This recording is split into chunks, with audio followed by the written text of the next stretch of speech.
네, 여러분 안녕하십니까? 10분 서당 이야기 한자, 오늘 제 54강을 시작합니다. 54강은 4급 한자가 나오고 있습니다. 10분 서당은 앞에서 배운 글자를 바탕으로 뒷글자를 설명하기 때문에 중간에 들어오신 분들은 앞 강의를 빠른 배속으로 듣고 오시면 글자를 이해하는 데 도움이 됩니다.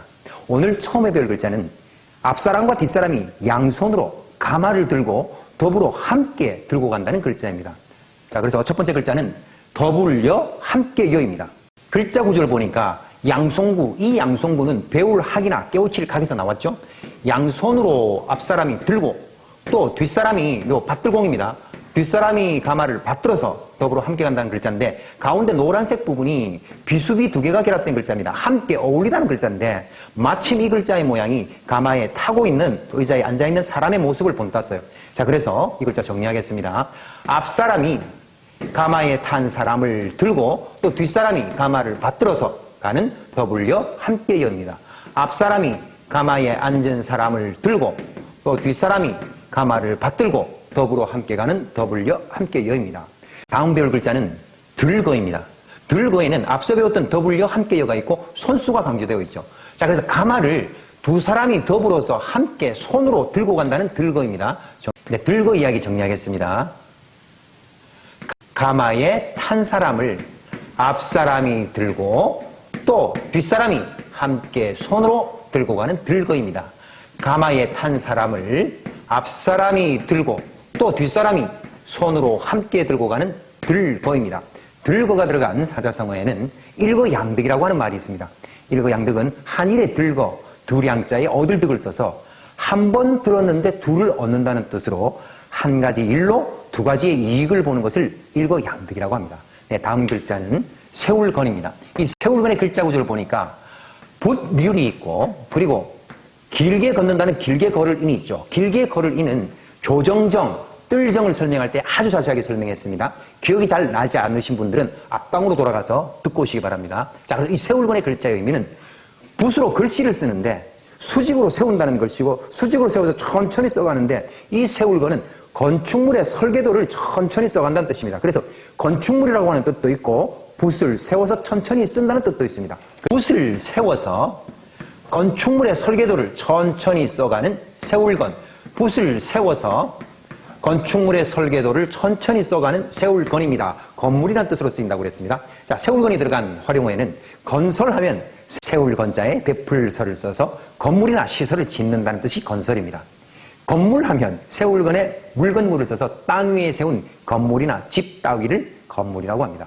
다음에 배울 글자는 굳셀건입니다. 굳셀건은 사람이 건축물을 튼튼하게 세웠다. 그래서 튼튼하고 굳세다는 뜻입니다. 글자 구조를 보니까 사람인과 앞서 배웠던 세울건이 있죠. 사람이 건축물을 튼튼하게 세웠다는 뜻입니다. 사람이 건축물을 튼튼하게 세워서 지은 굳셀건입니다. 사람이 건축물을 튼튼하게 세워서 지은 굳셀건입니다.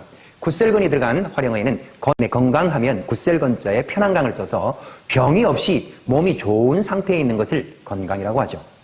보건이라고 하는 말은 지킬 보자에 굳셀건을 써서 건강을 잘 지켜서 온전하게 하는 일을 보건이라고 합니다. 네, 다음 배울 글자는 물건건입니다. 물건건의 글자 구조를 보니까 사람인의 소우가 있어요. 사람인의 소우가 있는 까닭은 농경사회에서 소는 농사를 짓는 아주 중요한 수단이기도 했고 소를 키워서 송아지를 얻게 되는 집안의 큰 재산을 불리는 그런 중요한 일이었죠. 자, 그래서 이것은 큰 재산, 물건을 뜻하는 물건건이 되었고 또 그리고 집안에 소를 들이게 되는 것은 아주 큰 일이었으므로 큰 일을 뜻하는 사건건이 되었습니다. 그러니까 요즘 들어서는 아주 좋은 차를 하나 장만하는 듯한 그런 느낌이었겠죠. 자, 네, 그러면 글자 이야기 정리하겠습니다. 농경사회에 사람이 소를 소유하게 된 물건건, 사건건. 농경사회 때 사람이 소를 소유하게 된 물건건, 사건건입니다. 자, 사자성어에는 사사건건이라고 하는 말이 있습니다. 일사, 물건건, 물건건을 쓰면 모든 일, 온갖 사건을 사사건건이라고 합니다. 네, 다음에 배울 글자는 다툴경입니다. 다툴경은 서 있는 두 사람이 서로 마주보면서 말다툼을 한다는 글자입니다. 자, 글자 구조 보겠습니다. 설립이 두 개가 있고 또 입구가 두 개가 있고 사람의 발을 뜻하는 어진 사람인이 두 개가 있어요. 이 글자의 하나는 원래 윗부분에 말씀원 그리고 사람 발을 뜻하는 어진 사람인이 있었죠. 그래서 두 사람이 일어서서 마주보고 말다툼을 하는 글자입니다. 그렇지만 지금 남아있는 글자 그대로 머릿속에 기억하겠습니다. 서 있는 두 사람, 두 입, 두 발을 뜻하는 다툴경. 두 사람이 마주보고 말다툼한다. 서 있는 두 사람, 두 입, 두 발을 뜻하는 다툴경입니다. 다툴경이 들어간 활용어에는 경쟁하면 다툴경에 다툴쟁을 써서 같은 목적을 두고 서로 이기거나 앞서거나 서로 겨루는 것을 경쟁이라고 하죠. 경기라고 하는 말은 다툴경자에 제주기를 써서 운동이라든지 또는 무술이라든지 이런 것들의 기술, 능력을 겨루어서 승부를 가리는 일을 경기라고 합니다. 네, 다음에 배울 글자는 볕경입니다. 햇빛이 비친다는 말입니다. 글자 구조를 보니까 윗부분에 해를 뜻하는 날이 있고 아랫부분에 정자를 뜻하는 서울경이 있죠. 서울경 같은 정자 위에 해가 위에 떠서 햇빛이 비친다는 글자입니다. 햇빛이, 태양이 서울경 모양의 정자 위에 비치는 볕경입니다. 햇빛이, 태양이 서울경 모양의 정자 위에 비치는 볕경입니다. 볕경이 들어간 활용어, 배경하면 등배자에 볕경을 써서 뒤의 경치인데 무대의 뒤쪽에 그리거나 꾸며놓은 장치를 배경이라고 하죠. 경치라는 말도 있습니다. 볕경에 이를치를 써서 자연의 아름다운 모습을 경치라고 하죠. 네, 다음에 배울 글자는 봄, 여름, 가을, 겨울을 뜻하는 계절계입니다. 자, 글자 구조를 보니까 윗부분에 벼화가 있고 아랫부분에 아들자가 있죠. 아들자는 항상 세 가지 뜻으로 쓰인다고 했습니다. 첫 번째 자식, 두 번째 조각, 세 번째 씨앗의 뜻으로 쓰인다고 했어요. 자, 그래서 계절계는 벼의 씨앗, 벽씨를 뜻하는 글자인데 농사와 관련된 글자이죠. 농사는 계절과 밀접했으므로 벽씨는 계절계라고 하는 뜻을 가지게 되었습니다. 벼의 씨앗, 벽씨를 생산하는 계절계, 벼의 씨앗, 벽씨를 생산하는 계절계입니다. 계절계가 쓰인 활용어에는 사계라고 하는 말이 있죠. 넉사의 계절계를 쓰면 봄, 여름, 가을, 겨울을 통틀어서 아우르는 말이 사계라는 말입니다. 네, 다음 글자는 고칠계입니다. 고칠계는 자라나는 그 아이들을 가르치면서 잘못을 했을 때 따끔하게 매로 다스려서 행실을 고친다는 글자입니다. 그림을 보시면서 자, 몸을 굽혀서 꿇어앉은 몸기가 있고 그리고 회초리로 친다는 칠복이 있습니다. 그래서 꿇어앉은 아이를 회초리로 쳐서 잘못을 고치는 고칠계입니다. 꿇어앉은 사람을 회초리로 쳐서 잘못을 고치는 고칠계입니다. 고칠계가 들어간 사자성어 중에 조변석계라고 하는 말이 있습니다. 아침조, 변할변, 저녁석, 고칠계를 쓰면 아침, 저녁으로 변한다는 뜻인데 이것은 법을 너무 자주 뜯어 바꾼다는 말이 조변석계라는 말입니다. 네, 다음에 배울 글자는 옛고, 연고고입니다. 글자 구조를 보니까 오렐 고자가 있고 또 회초리 막대기로 친다는 칠복이 있죠. 자, 그래서 이 글자의 의미는 오래된 정도를 어떤 이유나 관계를 한 해, 두 해, 10해, 20해 이렇게 짚어본다는 뜻입니다. 그래서 옛날이라는 뜻도 있고 이유나 까닭이라는 뜻도 가지고 있습니다. 자, 오래된 정도를 한 해, 두 해 막대기로 짚어서 세워보는 옛고 연고고, 오래된 정도를 한 해, 두 해 막대기로 짚어서 세워보는 옛고 연고고. 옛고 연고고가 쓰여진 사자성어에는 온고지신이라고 하는 말이 있습니다. 따뜻할 온, 연고고, 알지세신을 써서 공자의 논어 위정편에 나오는 말인데 옛 것을 익히고 그것을 바탕으로 새 것을 안다는 뜻인데 옛 것의 학문을 연구하고 그것을 바탕으로 새로운 학문을 이해해야지만이 비로소 스승이 될 자격이 있다는 말이 온고지신이라는 말입니다. 네, 다음 글자는 과정과입니다.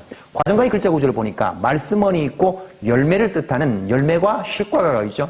자, 그래서 이 글자의 의미는 말과 글을 익혀서 이루어내는 열매를 가지게 되는 그 과정을 뜻하는 글자가 과정과입니다. 자, 정리하겠습니다. 말과 글을 익혀서 열매를 이루어내는 과정과, 말과 글을 익혀서 열매를 이루어내는 과정과.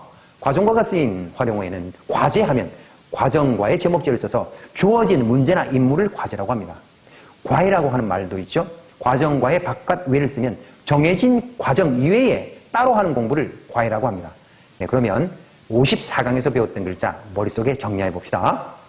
네, W 함께요 정리하겠습니다. 앞사람이 가마에 탄 사람을 손으로 들고 뒷사람이 뒤에서 받들고 함께 가는 W 함께요. 가마를 앞사람이 받들고 뒷사람이 손으로 함께 들고 가는 들거. 다음은 세울건입니다. 붓을 세워서 천천히 건축물의 설계를 해가는 세울건. 다음은 굳셀건입니다. 사람이 건축물을 튼튼하게 세워서 건설하는 굳셀건. 다음은 물건건입니다. 사람에게 소를 소유하게 되는 것은 큰 물건이라는 물건건. 다음은 다툴경입니다. 서 있는 두 사람이 입으로 서로 말싸움을 하는 다툴경. 네, 다음은 벽경입니다.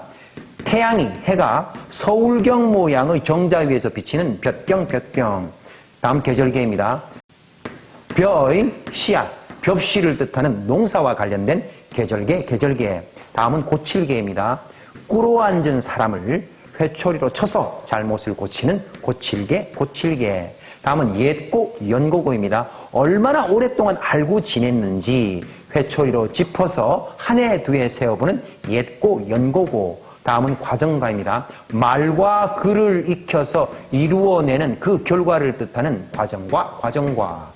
54강 한자 이야기도 재미있게 잘 들으셨나요? 복습은 언제나 빠른 배속으로 두세 번 꼭 하시기 바랍니다. 네, 그러면 여러분들과는 55강에서 만나 뵙겠습니다. 여러분 안녕히 계십시오.